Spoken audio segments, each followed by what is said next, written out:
नमः संस्कृताय मित्रों, मैं टीम स्टार क्लासेस से आशीष तिवारी एक बार पुनः आप सभी लोगों का हार्दिक स्वागत करता हूं।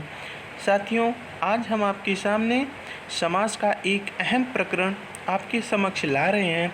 चलिए आज हम इसके बारे में धुआंधार अध्ययन करते हैं। तो चलिए देखते हैं समास किन शब्दों से मिलकर बना हुआ है, निर्मित है। तो समास जो है आपका सम उपसर्ग, अस धातु और घई प्रत्यय की संयोग से जो है समास शब्द की जो है व्युत्पत्ति हुई है। क्लियर। और आगे है आपका समसनम, यानी समसनम इति समास है। तो समसनम का क्या मतलब है कि एकत्रीकरण। एकत्रीकरण का यहाँ क्या अर्थ है? तो एकत्रीकरण का मतलब ये है कि किसी शब्द को एक कर देना। समझ रहे हैं ना? दो शब्द हैं, दोनों शब्द को एक कर देना, या फिर उसको दूसरे शब्दों में कह दें संक्षेपीकरण, यानी उसको जो है एक छोटे मात्रा में उसका एक संक्षेप रूप में ला के रखना जो है समसनम है, यानी वो क्या है आपका? तो समास है। क्लियर। चलिए अब आगे देखते हैं हम। सूत्र है एक, पदानाम लुत्पत्ति यत्र प्रायः स्वासा विभक्तया पुनरेकपदीय भाव समास मुच्यते तदा। क्लियर। पदानां लुत्पत्ति यत्र प्रायः स्वासा विभक्तया पुनरेकपदीय भाव समास मुच्यते तदा। अब इसका कहने का अर्थ ये है, परिभाषा के रूप में हम देख रहे हैं इसको, इसका हमने अर्थ नीचे लिखा है। जहाँ पर प्रायः पदों की अपनी अपनी विभक्तियों का लोप कर दिया जाए, जहाँ पर प्रायः यानी अक्सर पदों की अपनी अपनी विभक्तियों का लोप कर दिया जाता है, पुनः एक पद में हुए भाव को हम क्या कहते हैं? समास कहते हैं। क्लियर। और देखते हैं आगे लिखा हुआ है समास तथा संधि में अंतर क्या है, इसको हम देखते हैं। तो समास पदों में होता है, दो पद हैं उनको एक किया, संक्षेपीकरण या एकत्रीकरण। ध्यान से समझिएगा, समास पदों में होता है। क्लियर। और जबकि संधि जो है आपकी वर्णों में होती है। वर्णों का जो है एक मिलना, उनकी जो है संधि में उनका जो है परिवर्तन हो जाता है, वर्ण का मिलना, और यहाँ पर पदों का जो है मिलना, वो जो है आपका समास है।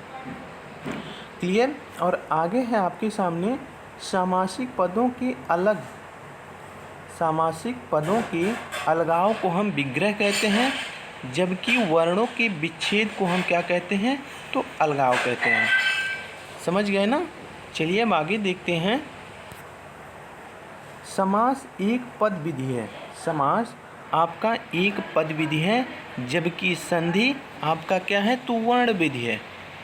ध्यान से समझिएगा, समास आपकी एक पद के रूप में इसको मान्यता मिली, लेकिन संधि को जो है एक वर्ण के रूप में मान्यता मिली। क्लियर।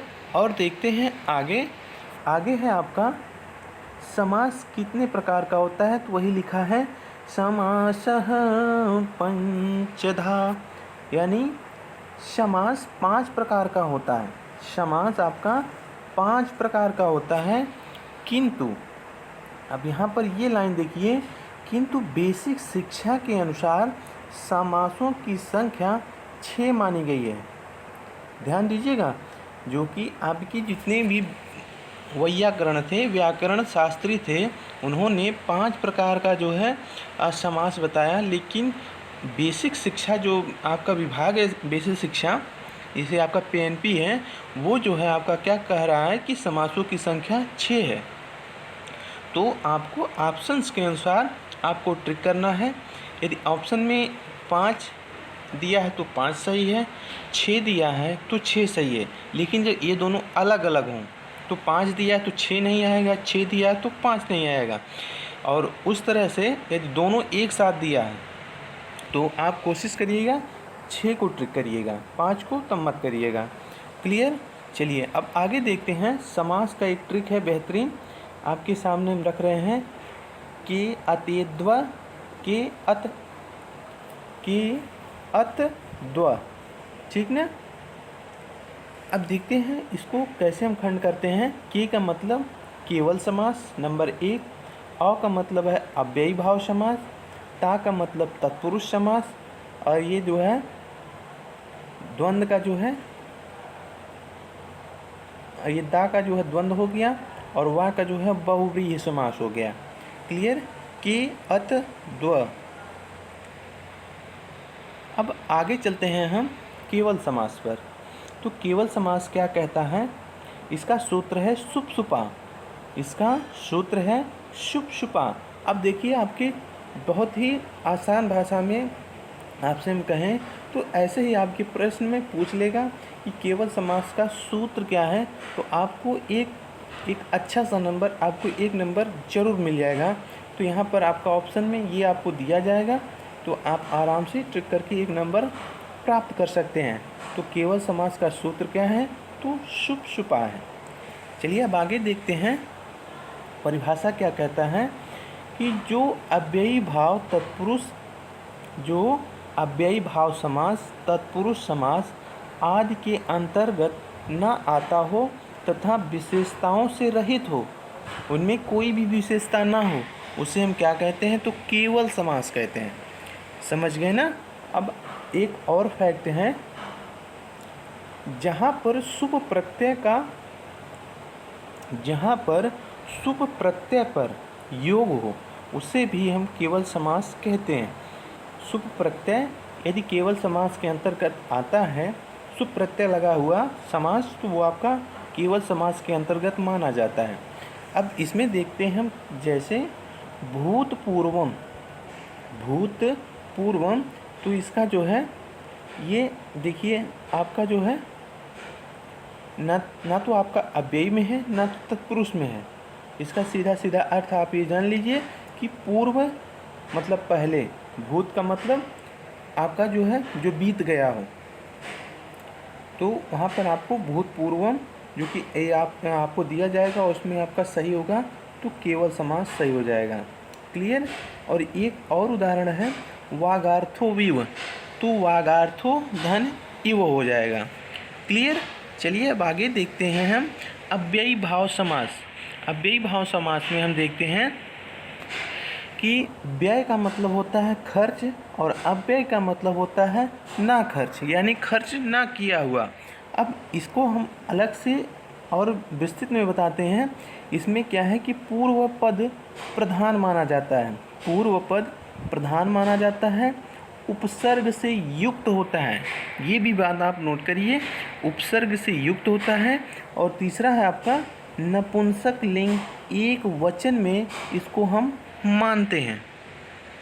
चलिए अब आगे देखते हैं सूत्र के रूप में क्या कह रहा है सूत्र।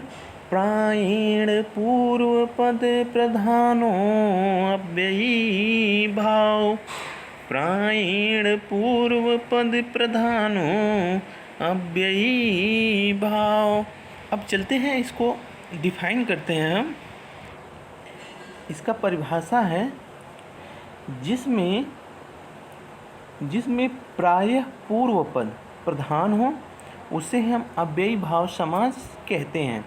और ये जो है सदा नपुंसक लिंग एक वचन में होता है, इससे बने हुए पदों का रूप नहीं चलता है। समझ गए ना आप? इससे बने हुए पदों का रूप हम नहीं चला पाते। अब देखते हैं आगे कैसे। इसमें देखिए आप, जब ये कुछ जो है हमने आगे ये जो लिखा है, ये शब्द जो है आपके एग्ज़ाम में दिए तो नहीं जाएंगे, रहेंगे आपसे यही पूछने के लिए, यही आपसे पूछा जाएगा, ठीक ना। तो ये चीज़ आप पहले ध्यान दीजिए कि समीप, तो मतलब यहाँ पे उप का मतलब होता है समीप। अब देखते हैं इसका जब हम खंड करेंगे तो गंगा या समीपम, गंगा या समीपम, यानी इसका हम विग्रह करेंगे तो गंगा या समीपम हो जाएगा। उपगंगम, उप का मतलब समीप, गंगम का मतलब होता है गंगा जी के किनारे या पास में या समीप, तो गंगा जी के समीप, पास या किनारे। और दूसरा है आपका समृद्धि। समृद्धि है तो समृद्धि का हम यहाँ पर लिखे हैं सुमद्रणम, यानी मद्राणाम समृद्धि, मद्राणाम समृद्धि। और आगे है आपका व्यद्रि। अब इसको देखते हैं दुर्व्यवनम, यानी यवना नाम वृद्धि, यौन में आपके वृद्धि। क्लियर। और ये चीज़ आपको, ये जो दुर लगा है, सु लगा है, उप लगा है, ये आपका क्या है, तो ये आपका अव्यय है, ठीक ना, अव्यय है। तो ये चीज़ आपके सामने आपके एग्ज़ाम में यदि ऐसे शब्द उप लगा हो, सु लगा हो, दुर लगा हो, निर लगा हो, अति लगा हो, यथा लगा हो, अनु लगा हो, तो देखिए आपके सामने है ना, तो ये आपके क्या है, तो अव्यय है। तो ये चीज़ आप ध्यान में रखिएगा और आप आराम से जो है अपना ऑप्शन टिक कर लेंगे। दूसरा है अभाव। तो अभाव में हम देखते हैं निर्मक्षिकम, मक्षिकाणाम अभाव है, यानी मक्खियों का अभाव। जैसे हम कह दें कि आपके घर में मक्खी नहीं है, तो अब आप से हम कह दें कि आपके घर में मक्खी नहीं है, तो आप कहेंगे निर्मक्षिकम, यानी मक्षिकाणाम अभाव, मक्षिकाणाम अभाव है, मतलब आपके घर में मक्खी है ही नहीं, उसका अभाव है, एक भी नहीं दिखाई पड़ रही है। और आगे है आपका अत्यय। अत्यय, अत्यय का मतलब होता है नाश। यहाँ पे है अति हिमम, हिमस्यात्यय, मतलब हिम का जो है नाश हो रहा है, वो पिघल रहा है, ठीक ना, उसका क्षरण हो रहा है, तो ये हो गया अति हिमम।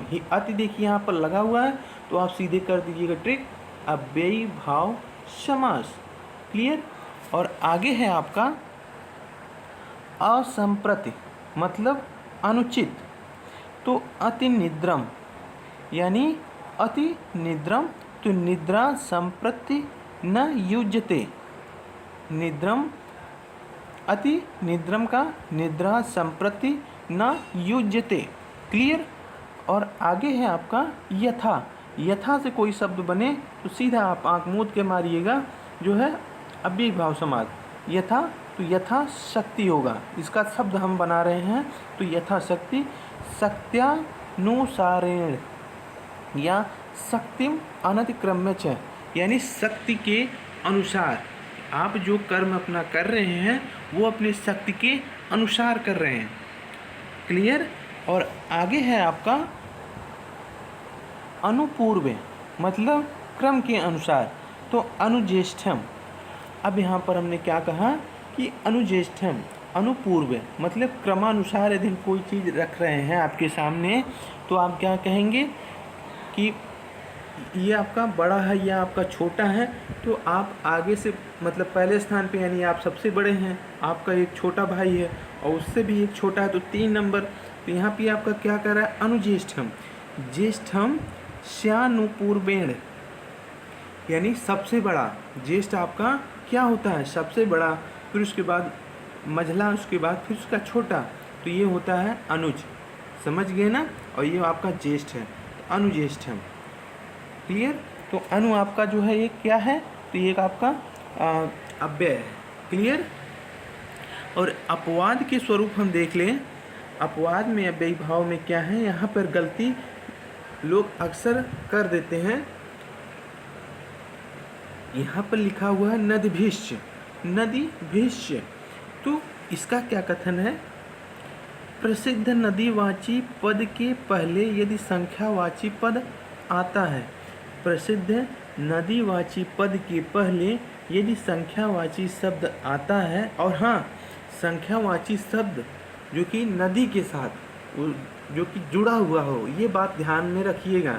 प्रसिद्ध नदीवाची पद या शब्द के पहले यदि संख्या लिखा आता है, तो वहाँ पर जो है अव्ययी भाव समास हो जाता है। यह द्विग समास का अपवाद प्रकट करता है। ये बात आप नोट कर लीजिएगा, दिमाग में सेट कर लीजिएगा, यहाँ से आपका प्रश्न पूछा जा चुका है। तो पहला आपका है पंचगंगम। तो पंचानाम गंगा नाम समाहार, पंचानाम गंगा नाम समाहार। तो यहाँ पर 5 जो शब्द है ये आप सोचेंगे कि संख्यावाची है, संख्यावाची है, तो आप सीधे आंख मूंद कर मारेंगे भैया सीधा सीधा इसमें द्विग समास होगा ही होगा। लेकिन अब यहाँ पर नदीभिस्स सूत्र से नदीवाची शब्द के पहले यदि संख्या दे दिया जाए, यदि ओनली केवल आपको गंगा शब्द दे दिया जाए तो भाई जो भी समास बनेगा वो तो आप करेंगे। लेकिन यदि उस नदी के सामने पहले संख्या जोड़ दिया जाए तो आप सीधे सीधे अव्ययी भाव समास को ट्रिक करिएगा। समझ गए ना भैया। और दूसरा इसका सूत्र शब्द है द्वियमुनम, द्वयो यमुनयो समाहार। 2 यमुना का जो है एकत्रीकरण, ठीक ना। तो द्वियमुनम, द्वयो यमुनयो समाहार। तो ये शब्द 2 आपके सामने हमने रखा जो कि ये जो है द्विग समास का अपवाद प्रकट करते हैं। समझ गए ना।